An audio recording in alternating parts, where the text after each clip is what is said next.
nor custom stale his infinite variety, even if he is looking a bit these days like an extra from Tenka. Well, how exactly is Baggio's life going these days in Bologna? Has Italy's most famous Buddhist finally found his footballing nirvana? And what exactly happened to his ponytail? Those are all important questions on the lips of pretty much every right-thinking person these days. And the good news is we've got some answers today on Gazzetta, as the great man will be our guest. Pretty good news, eh, Ken? That's great news, James. Coming up in the next hour, the best from last weekend's Serie A fixtures, including extended highlights from a quite sensational match in Genoa.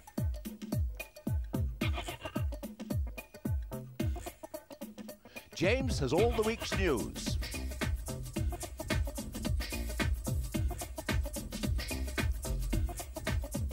And meets up with one of world football's greatest stars, Roberto Baggio.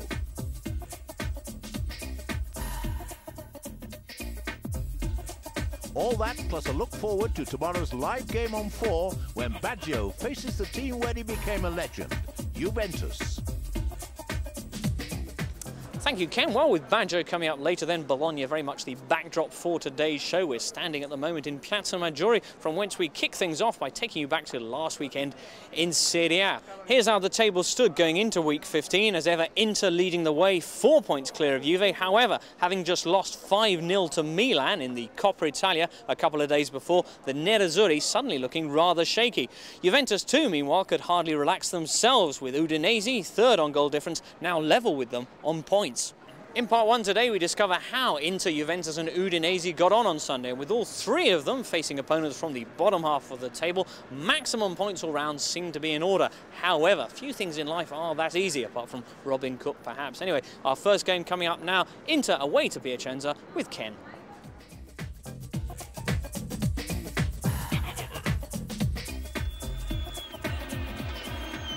Although Piacenza are in relegation trouble, they're no pushovers. Unbeaten in 6 games, they gave the league leaders no end of trouble. Inter old boy Paolo Tramezzani gave his old team an early scare.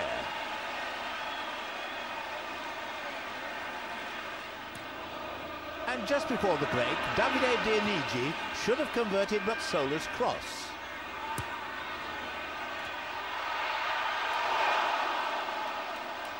His reactions said it all.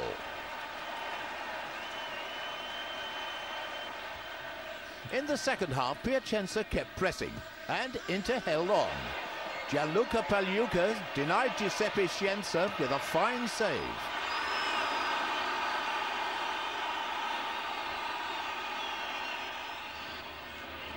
Not for the first time this season, Inter rode their luck. And once again, a moment of individual brilliance relieved the pressure. With 20 minutes to go, Francesco Moriero showed why he's on the verge of his first ever call-up to the Italian national squad. With Ronaldo suffering a rare off day, Moriero produced a run and finish equal to anything the Brazilian superstar could offer.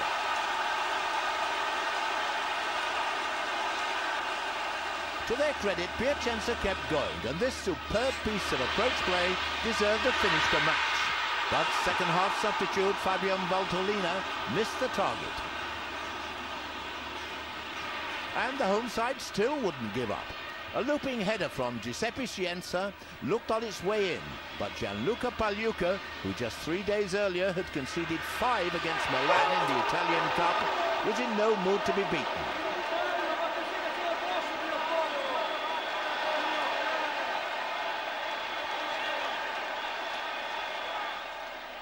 Neither was veteran defender Pietro Vercovod.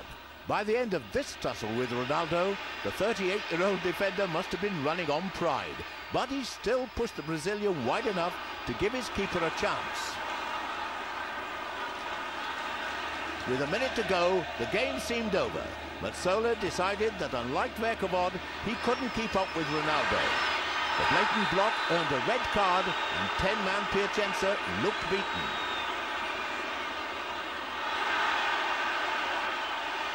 Pietro Vercovod wasn't giving up though. In injury time, his cross nearly resulted in a goal. But once again, Pagliuca was in the right place at the right time to deny Murgita. Following up, guess who? Despite Vercovod's heroic efforts, there was no fairy tale ending, and Inter held on for yet another 3 points.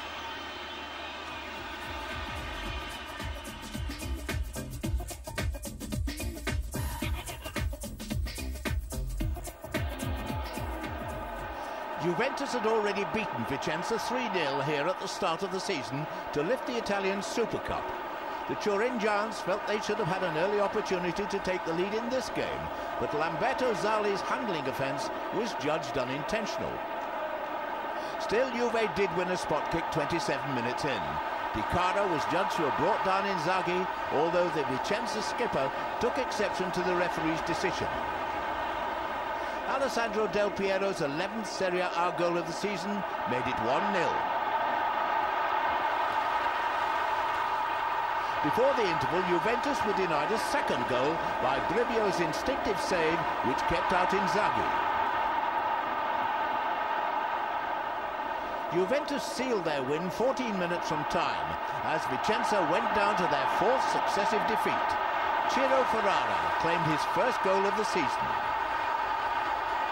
Juve managed to bounce back from their 1-0 defeat at Inter with a comfortable victory, their 12th in 13 competitive games at the Delle Alpi this season. So no surprises for the leading pair, as Inter stayed 4 points clear of Juventus at the top. In the evening game, meanwhile, third-place Udinese were expected to stay level with Juve by beating rock-bottom Napoli. Commentary from Gary Bloom. It's 11 years since Napoli last won in Udine. And my goodness, how the bottom club need the points today. There's Calori. And here come Napoli on the counter-attack.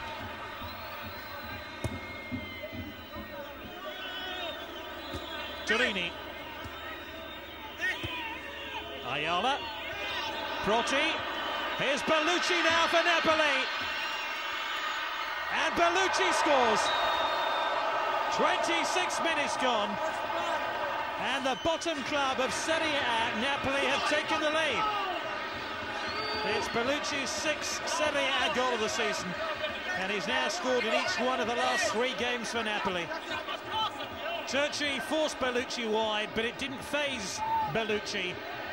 It's Udinese 0, Napoli 1. Gargo. Bierhoff. Plenty waiting for the cross, including Locatelli. Poggi! Oh, what a save! That was at point-blank range from Paolo Poggi.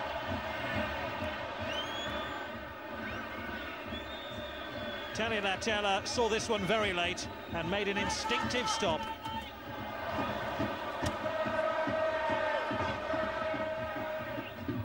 Gargo. Comes to Turini now. Proti ahead of him. Still Turini, and he's through. Proti almost turned the ball across the face of goal. Altomare! Well, the head bandage hasn't diminished his appetite for the game. This was a thumping shot.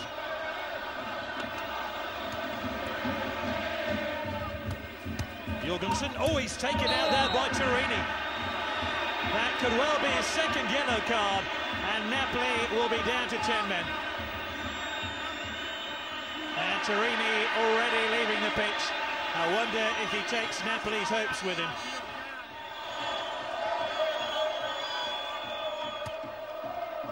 Udinese have won 6 of their last 7 league games, but they have some catching up to do in this match.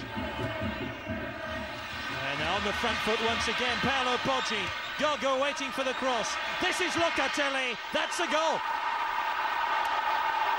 It comes on 92 minutes. What a let-off for Udinese. This could well have taken a deflection, though. It did, off Cresson. And in stoppage time at the end of the game, poor old Napoli are denied 3 valuable points from this deflected shot.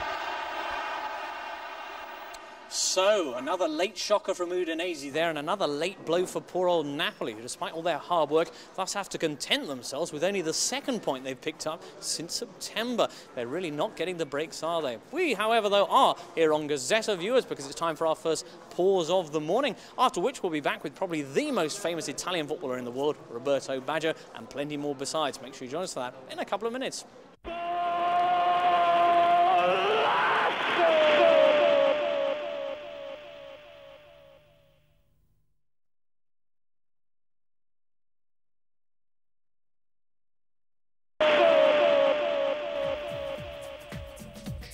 Welcome back. Coming up, extended highlights from one of the games of the season as Sampdoria played host to Parma in Genoa. But first, James visits Bologna for a long overdue appointment with one of the greatest names in the Italian game.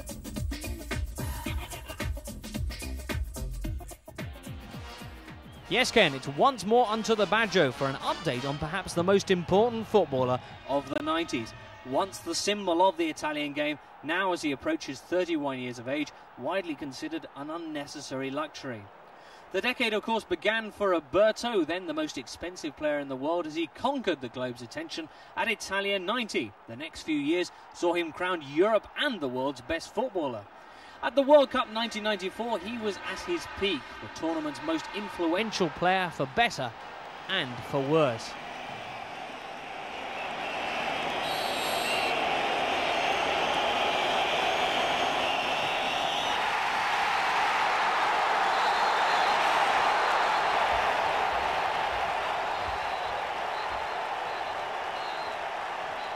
Sadly, that missed kick in the final is now the most famous moment of his career, as since then his decade has taken a distinct downturn. In the last few years, he has won Scudettos at both Juventus and Milan, but in both cases, injuries and tactical choices had made Roberto a marginal figure, and by last season, the big clubs, as Milan and Parma made clear, no longer wanted to know.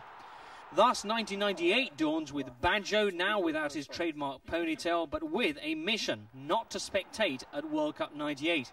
Meanwhile, though, he is well out of the national team and well out of the title race too, down at Little Bologna. Ma sai, il calcio ha anche questi risvolti, credo che non ci si debba stupire di questo, no? In fondo questa società l'ho scelta io, ho voluto io venire a Bologna e non mi pento assolutamente di questa scelta. È chiaro, questa è una società che non ha le possibilità del Milan, della Juve per lottare per lo scudetto, però credo che per un giocatore sia piacevole giocare in questa città. Sì, ma è una città molto vivibile, no? Cioè, si mangia sì, molto, bene, molto. tranquillo. È una città dove si sta veramente molto bene. Senti, un motivo, immagino, che sei finito al Bologna è perché non volevi lasciare l'Italia, perché non volevi perdere le chance della nazionale. Sì, hai detto bene. Che rimane come tue grandi ambizioni, no, da calcio? Credo di sì, anche perché è l'ultima occasione che ho. Il fatto di restare in Italia è anche per questo motivo, potermi mettere in evidenza per avere un posto per i mondiali. Questo è stato il mio primo obiettivo quando ho scelto Bologna. Sì. Chiaramente se fossi andato fuori dall'Italia non sarebbe stato sicuramente una scelta per la nazionale. Insomma, io credo di aver dato molto alla nazionale. Un po' mi è stato tolto, per cui mi sento ancora non mi sento a posto, non so come dirlo. Non mi sento ripagato. Allora questa voglia da parte mia è ancora grande di voler tornare in nazionale, anche per questo motivo forse. Cioè che per quanto hai dato alla nazionale non è ancora stato ripagato? No, perché comunque sia credo di aver dato molto a questa nazionale, no? Sono ancora il giocatore che ha fatto più gol in attività ed sono 3 anni che non gioco in nazionale, per cui io penso che avrei potuto essere sicuramente davanti a Riva, che è il migliore realizzatore di tutti i tempi della nazionale. Sono a 10 gol da lui in 3 anni, credo che avrei potuto raggiungerlo, però questo non è stato possibile. Quindi ci terrei. Senti, è vero queste frasi, peraltro carine, che ho letto questa settimana, dove tu avresti detto: se Maldini mi ridà la mia maglia numero 10 della nazionale, quella coppa vado e lo vinco, ve lo porto a casa. No, sì, era la mia battuta, perché comunque sia perché ci tengo da matti a questa cosa, no? Siccome sappiamo tutti com'è finita in California, questa cosa non l'ho digerita, non l'ho così accettata benissimo, per cui essendo l'ultima chance io credo che uno ha... Ma sì, è più facile a questo punto non essere finito nel finale, no? in Pasadena, che averlo lì al porto di mano e poi... Lo so, purtroppo lì è finita male perché perdere un mondiale ai rigori non è bello per nessuno. Io non posso immaginare, cioè, che cosa hai pensato in questo? È una grande responsabilità, uno che va a battere un calcio di rigore a un mondiale non è semplice, non è come battere un calcio di rigore in una Coppa Italia o in un campionato. No? Sì. Se poi perdi il mondiale per dei rigori falliti e pensi che hai corso per 4 anni per arrivare lì, è un po' limitata la cosa, no? Questo sì. Tu ti dai un sacco di colpa per queste cose, no? No, non è che mi do un sacco di colpe. In fin dei conti, al mondiale l'Italia l'ho portata io, prima per le qualificazioni, no? E poi per i gol che ho fatto per portarla alla finale. Poi ti ho detto, l'abbiamo persa per dei calci di rigore, no? Se te pensi che noi abbiamo impiegato 4 anni per fare qualificazioni, per fare il mondiale, per arrivare alla finale, e poi ci siamo giocati 4 anni di lavoro in più o meno 5-6 minuti di rigore, no? Cioè, questo è incredibile, che poi uno vinca o perda, no? Però, non so, non ha lo stesso sapore di aver perso. Cioè, io preferivo perdere in campo, no? Durante i 90 minuti. Sì, questo è un po' una beffa.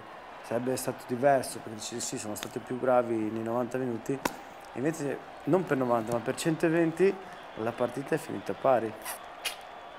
Per cui questo, l'unico rammarico è questo, di aver perso in quella maniera. Poi per il resto non mi devo assolutamente imputare niente. Comunque, Coppa del Mondo è quasi l'unica cosa che ti manca calcisticamente parlando. Ma sai, è il sogno che io ho sempre avuto da bambino, no? Io credo che in un mondiale sia la competizione chiaramente più importante, più bella, più difficile anche, perché è vero anche questo. Però credo che tutti i bambini che hanno giocato sulla strada hanno sognato un giorno di poter giocare un mondiale, di vincerlo, no? Io ero tra questi, per cui averlo perso è una cosa che mi fa tornare bambino e mi fa arrabbiare moltissimo, sì. Perché è un sogno che avevo quasi realizzato, ma che purtroppo non ho colto. Senti, calcio ha la memoria corta, se si dice così. Sì, si dice così. Specialmente a casa Baggio. Ma no, credo che sia un po' il calcio degli ultimi anni, no? Ci sono talmente tanti impegni che Ma uno questo è un discorso che si sente molto qui nell'Italia, no? Del calcio degli ultimi anni. Sì, perché sai che in Italia è il calcio più difficile, no?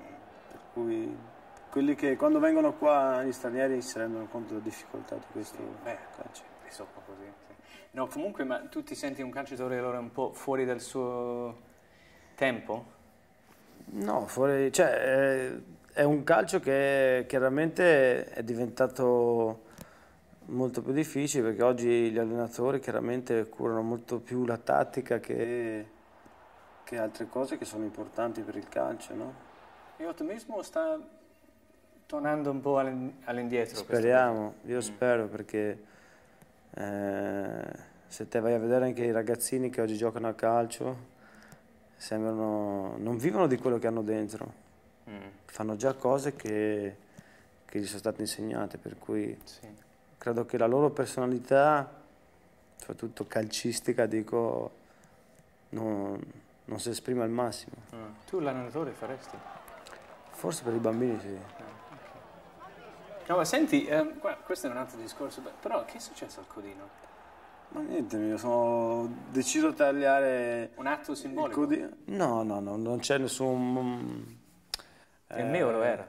Infatti te l'hai perso, Io l'ho tagliato, ma comunque sia non c'era nessun motivo particolare. Mi ero stancato di avere quel taglio di capelli e ho deciso di tagliarli. Che lo avevi da quando avevi... Boh, non mi ricordo 18 neanche. anni? No, avevo 23-24 anni. Okay. Comunque è una carriera non da tutti, anzi da No, anche perché io non è che... Io so cosa ho fatto per arrivare dove sono arrivato, i sacrifici che ho fatto, perché io a 18 anni non dovevo più giocare a calcio, no? Per cui a 18 anni tutti i professori mi dicevano che non potevo più giocare. Per cui se avessi ascoltato i professori io oggi non sarei neanche qua a parlare con te. Immagino. Giusto? Per cui io credo che comunque sia io ho trasformato molto della mia vita, della mia sofferenza, no? Per cui oggi mi sento appagato su tante cose, anche se ancora ho degli obiettivi importanti come sono il mondiale. Altri? Ma io il desiderio più grande è quello di vivere bene, di stare bene con la mia famiglia, con i miei figli, con mia moglie, con le persone che ho intorno a me. Questo è il desiderio, credo, più vero, più forte. Well, refreshingly earnest stuff there from Roberto Baggio. He's always been, over the years, one of Serie A's most independent thinkers, and few surely won't want to wish him luck now with his mission not to spectate at World Cup '98. With 2 Italy friendlies to come before the finals, here's hoping. Excellent stuff. Here endeth, however, the first part of our conversation with Roberto. Rest assured, though, that short on hair but long on chat as he is, he will be returning later on in the show to look forward to our big live game tomorrow afternoon here on Channel 4, which pits Bologna against Juventus, the club where Baggio found worldwide fame. His thoughts on that then later on. Right now, though, we finish off part 2 with what turned out to be the unexpected treat of last Sunday in Serie A. Sampdoria against Parma was the match, a goal fest it turned out to be, as we discover now with commentary from Gary Bloom.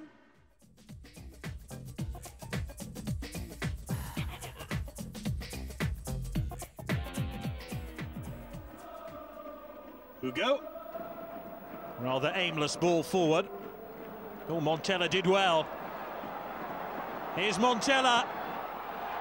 Oh, what a cracking goal by Montella! 6 minutes in and a dream start for Sampdoria. That's his 11th in Serie A this season and arguably his best. What a strike here by Montella, who's scored 5 goals now in his last 3 games. Touch there was by Signori. Legler calling for the ball. Here's Signori! Terrific save there by Buffon.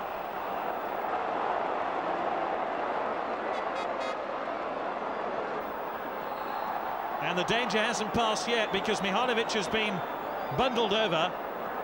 Montella broke forward here. Look at this chance here for Signori, yet to score a goal for Sampdoria. So Mihajlovic prepares to take another free kick. Signori! Oh, he's got a goal at last! It's taken him 5 appearances, and Beppe Signori at last scores a goal in a Sampdoria shirt. Not the hardest goal he'll score. And here's Signori, Montella to his left. Parma in full retreat once again. And another trip on the edge of the box, and another free kick for that foul on Veron. Veron was just ready to tee up the ball here before he had his ankles taken away from him. So another blast coming surely from Mihajlovic. In fact, it's Veron. And another goal, yes! Gazzetta, the young 21-year-old, scores his first Serie A goal. And it's 3-0 after 33 minutes. Buffon might have held that, but Gazzetta was the quickest to react. And Buffon limps off with an ankle injury, with just 3 minutes gone of the second half. Alessandro Nista is his replacement.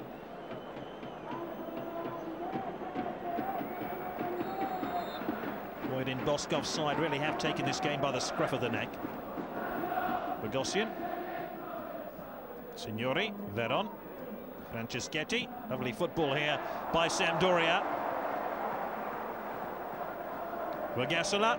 Forward to Montella. Look at this football. Just look at this football.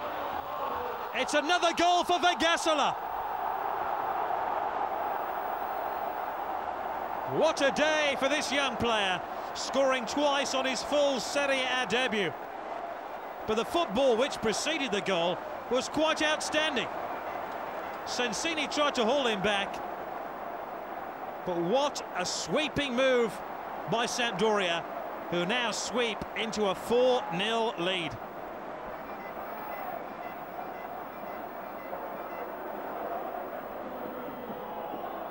Sampdoria haven't had much defending to do. But they'll have to defend this corner kick. Or will they? Yes, the referee indicates a corner. And Crespo won it, fair and square. Remember, Sampdoria leading this game by 4-0. And that'll be a free kick to Parma for the foul on Chiesa by Mancini.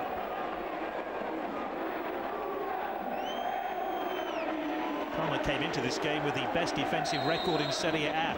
They've conceded 4 goals. Oh, but they've pulled one back through Maniero, the former Sampdoria striker, who was preferred in the starting lineup to Hernan Crespo. At the moment it's little more than a consolation goal, but so early in the second half it could be a lifeline. Sensini. Chiesa. Mussi. And at last, Parma playing some decent football here. Roberto Mussi. Oh, and another goal, Maniero again. It's 2 in 3 minutes, and suddenly Sampdoria's lead has been halved. So here's Mihailovic, who really has inflicted some damage on that Parma defence throughout this game. Bogosian, oh, it's come back off the upright, and that could so easily have been Sampdoria's 5th goal. Maybe the coach will have to settle for 4. Bogosian has had a couple of really good opportunities in this game to score. Sensini. Giunti. Oh, he's given the ball away to Montella and then holding back. And we're going to have another yellow card here for Federico Giunti, the half-time substitute for Parma. Close to being a goal-scoring opportunity here for Montella.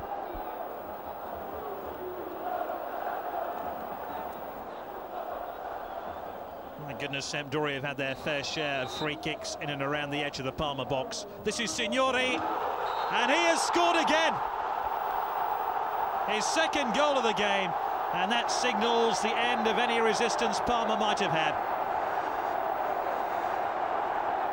He went into this game without a goal for Sampdoria, and now he's claimed 2 in this match. Another special free kick for Sampdoria.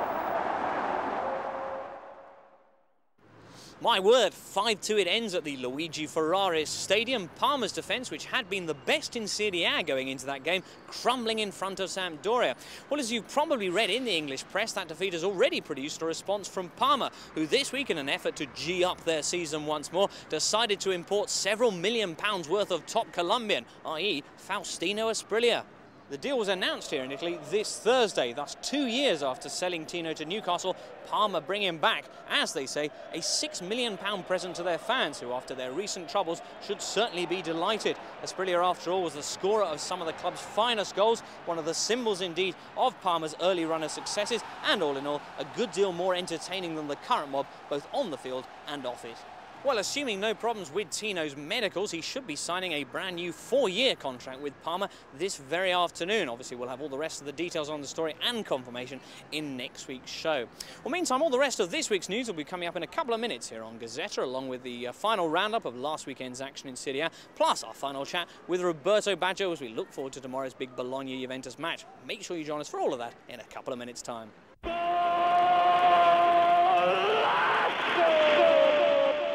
Is increasingly popular these days among sportsmen as we look forward to tomorrow's big Bologna-Juventus match. Before that, though, joy of joy is a chance for us to look through the week's papers and an interesting selection of stories for us from the last 7 days. First of all, last Monday, the big Ronaldo is he really that good debate took an interesting twist when Big Ron, already winner of course of the European Footballer of the Year award over Christmas, picked up his 2nd consecutive World Player of the Year title from FIFA. The trophy, no Mickey Mouse affair as you can see, was presented to the goofy goal-getter at, appropriately enough, Disneyland Paris. FIFA having compiled the top 3 picks from 121 national team coaches all over the world. And once again, the result was a landslide for Ron. He totalled 480 points against the paltry 65 picked up by the 2nd place finisher, Roberto Carlos, thus a Brazilian 1-2. Third equal was Zidane and Dennis Bergkamp. 5th was Real Madrid's Raul, and in 6th place came Del Piero. Now, the votes of the Italian boss, Cesare Maldini, assuming you're interested, went as follows. In 1st place was Ronaldo. 2nd was Lilian Thuram of Parma. Good call there, Cesare. And 3rd was Raul of Real Madrid. Meanwhile, among those who apparently feel that Ronaldo Disney deserved the award was, of course, England's very own Glenn Hoddle, according to whom the top 3 footballers in the world are Dennis Bergkamp of Arsenal, Roberto Carlos of Real Madrid, and number 3, the governor, Paul Ince, the much-missed former star of this programme.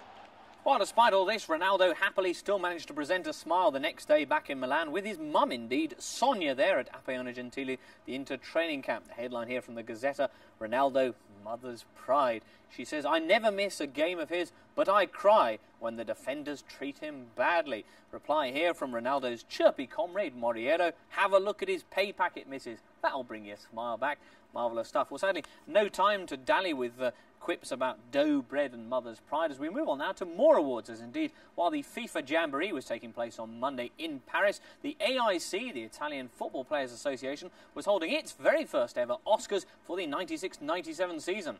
320 Serie A players were polled, voting in 6 main categories in what's intended to become an annual event. This time anyway, best foreign player went to Zinedine Zidane, best goalkeeper went to Angelo Peruzzi, best young player went to Pippo Inzaghi, best coach went to Marcello Lippi, spot a pattern developing here, and best team, yes, to Juventus. The only interruption, indeed, of this black and white dominance came in perhaps the most important award of all, which was for Player of the Year for 96-97. And the winner of that was Roberto Mancini, the 33-year-old Roberto, now, of course, at Lazio, commenting, "This is the greatest recognition that I can receive because it's voted for by the people who really know." Fascinating stuff. Well, time now anyway for us to say never mind the ballots. Here's the rest of the week's news, and those of you left licking your lips at the thoughts of Fabrizio Ravanelli lining up for Milan after last week's news roundup can lick no more. This week has seen a sudden and brusque halt to talks between Olympique Marseille and the Rossoneri. Marseille indeed deeming Milan's offer inadequate. Still, a hopeful Ravanelli says we'll talk again in May. How nice. Well, meantime, on to Parma, who this week discovered that they may have to knock down their stadium after some dodgy redevelopments made to it back in 1991.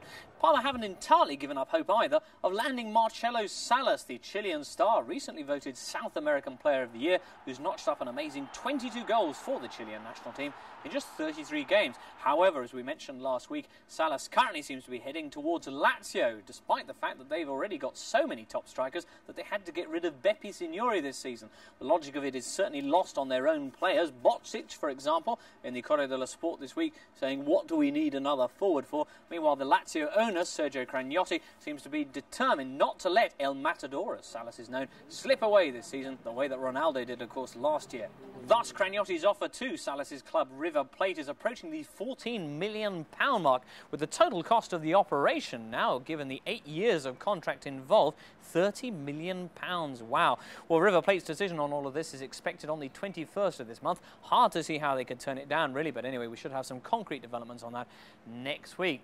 Well, meantime, that's where we'll leave the papers for now. They'll be back with more fat figures and overinflated numbers than a Gary Barlow video in 7 days' time, of course, but right now we turn our thoughts back to last Sunday in Serie A, and our final roundup of games begins with what was the highlight of the fixture list, Milan against Roma. Commentary here from Ray Wilkins and Peter Brackley.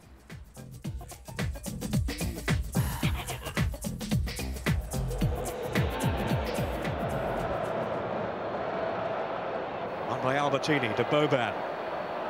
Kluivert. They're happy to collect. Boban. Some dithering at the back then from Roma. And they might play for it. Boban. Just putting it back. The wrong side of the line. It was deflected. It's a corner. Yeah, he did very well here, Boban. He works very, very hard to get that half a yard. It was deflected, Peter. You're quite right. It is a corner kick.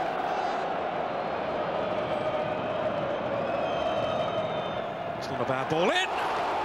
Just kept out by, well, maybe Consul. It was so quick. But it came back off the upright there. We'll see again for the replay. What a pass in. What a delivery there from Leonardo. Absolutely fantastic ball in. And you know, we all set up these free kicks, corner kicks, everything. But if that delivery isn't there, then it's pointless. But when you've got a left foot like that, that really was one hell of a delivery. Paulo Sergio Di Biagio. Cafu being waved on here. Good cross in. Oh! And Balbo so nearly steered it in. Oh, well, that must have been close then. He came charging in, Balbo. Some great work by Cafu. What a ball, Peter, this is. If anything, it's just a bit too pacey because he had to hit it with pace because Desailly was first. Leonardo striding through with great purpose. Well, you see, that's the inconsistency of football. You see the referee there. Any other game that we've seen or every other Italian game that we've seen will give that as a free kick. His foot was so high. So high.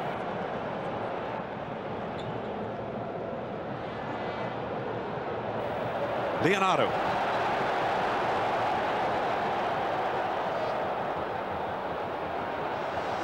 Played in for Gantz. And then Boban. Very unlucky. He reacted so quickly, that Boban. Yeah, that was terrific, Peter. You actually saw Boban in the picture as Leonardo first started his run. Boban was level with him. This is a lovely little ball in. Gantz does ever so well just to get a toe. But there we see Boban reacting very sharply, and unfortunately, I think if he hadn't have had to slide, he'd have had more control over the ball and probably put that in the back of the net. Whipped in, Anderson! I think Anderson had complained that he's had a little nudge in the back there from Cafu, but that was a wonderful pass in there from Ibrahim Bar, and he really should have scored there. Tomasi. Here's Totti, he's hit it well off the crossbar. And Paulo Sergio Maldini with a crucial intervention to deny him. A brilliant tackle there from Maldini. Oh, what a shot from Totti. First touch was superb. It was a great ball into him, took it on his chest, and what a volley. So goalless at the San Siro, and that result gave Lazio the chance to move back into the top 5 as they played host to struggling Lecce.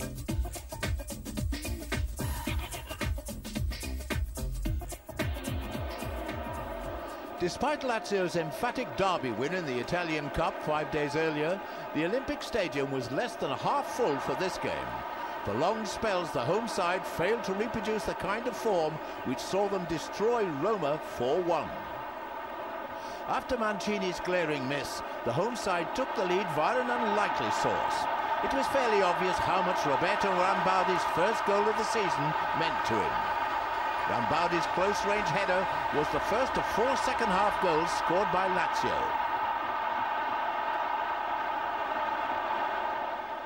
The second goal owed everything to Mancini's subtle skills and Diego Fuse's power.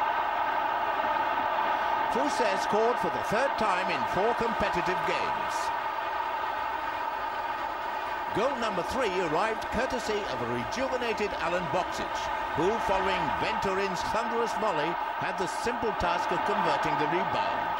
The Croatian has hit a run of form rarely seen during his time in Italy.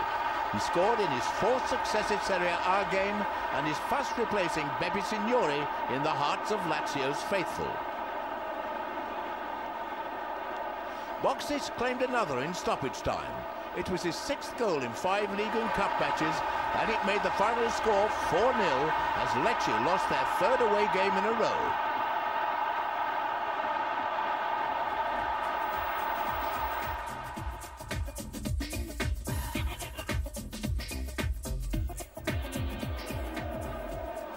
Brescia had lost 6 of their previous 8 games, but came close to taking the lead in this one through Maurizio Neri. At the other end, Luis Oliveira was kept out by Cervoni. The two teams were evenly matched in a goalless first half. After the break, Fiorentina were first to strike. Morfeo was presented with a free header at the far post. The second half was just 3 minutes old.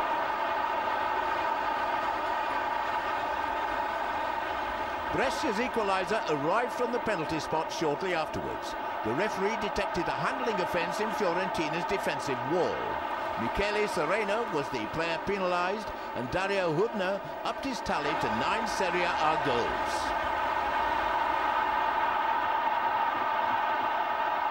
Still, it didn't take long for Gabriel Batistuta to make it 2-1 with his 14th goal in 15 league games. You have to go back almost 40 years to find a better strike ratio in Serie A without any penalties. Fiorentina have yet to be awarded one this season. But it wasn't over, as Brescia came back again. However, Hudner's strike was harshly ruled out for offside. Moments later, luck was also against Fiorentina, as Luis Oliveira was denied by the crossbar. However, the Viola did score a third, as Rui Costa claimed his first in Serie A for 13 months. Fiorentina extended their unbeaten run to 10 league games.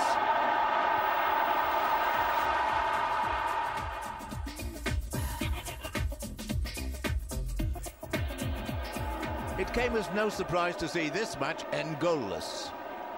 Bari, who claimed just 3 Serie A goals at home all season, played out their third successive goalless draw at their San Nicola Stadium. Atalanta, meanwhile, failed to score for the 5th time in 7 league games.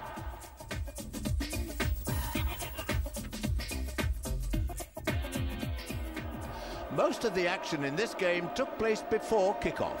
Roberto Baggio made his 300th Serie A appearance in a dull match which ended in a goalless draw. Renzo Olivieri's side perhaps shaded a game with few noteworthy incidents. A free kick from Baggio was as close as Bologna came to scoring. Rucati pulled off a fine save to deny the former Juventus and Milan superstar. Luciano Spalletti steered Empoli to their biggest ever Serie A win in their last home game. This match was a far cry from that 4-1 victory over Sampdoria. Indeed, it was the Tuscan side's first draw here this season.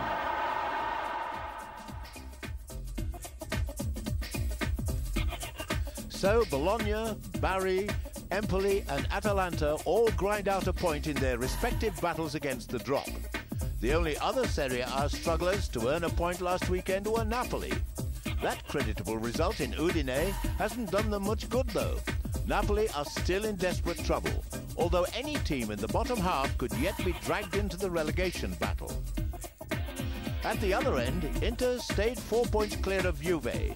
Udinese lost ground after that disappointing home draw, while Samp's victory over Parma means that just 3 points now separate the 6 teams below the leading trio. Otherwise, Milan and Roma's goalless draw at the San Siro saw both slip a couple of places as Lazio and Fiorentina, both winners last weekend, leapfrogged them.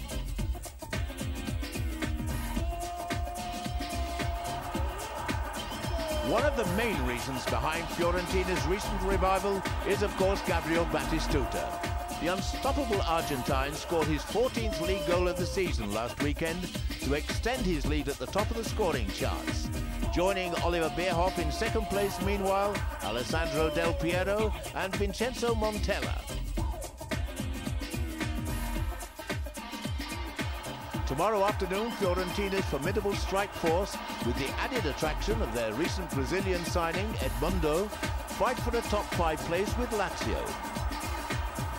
In the evening game, Parma will be desperate to get their stumbling title challenge back on track against a revitalized Milan. While league leaders Inter will be confident of another 3 points as they play host to struggling Bari.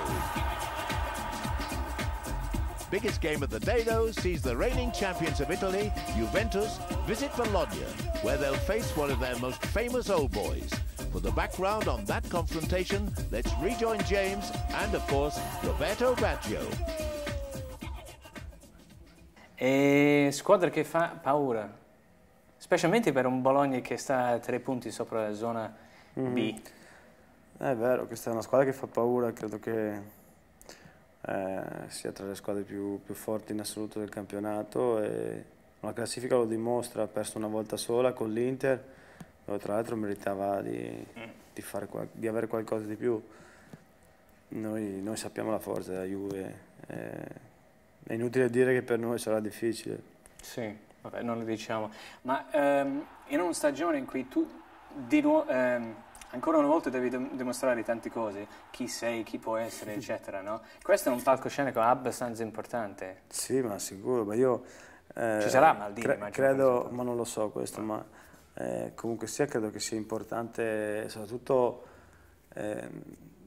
far bene per se stessi, no? Una persona deve sentirsi soddisfatta di aver dato comunque tutto, poi se il risultato è a nostro favore meglio. Noi sappiamo la forza della Juve, questo è fuori di dubbio, però questo non vuol dire che noi partiamo battuti, cioè noi faremo la nostra partita e cercheremo di mettere in difficoltà questa squadra, però sappiamo anche il valore di questa squadra. Sì, del Bologna? No, della Juve. Ah, ok. E del Bologna? No, noi sappiamo quali sono le nostre possibilità, te l'ho Sì. detto. Dobbiamo fare una partita dove ci dobbiamo mettere tantissime cose dentro, la corsa, la grinta, e tutto quello che ci vuole per sperare di fare un miracolo, insomma.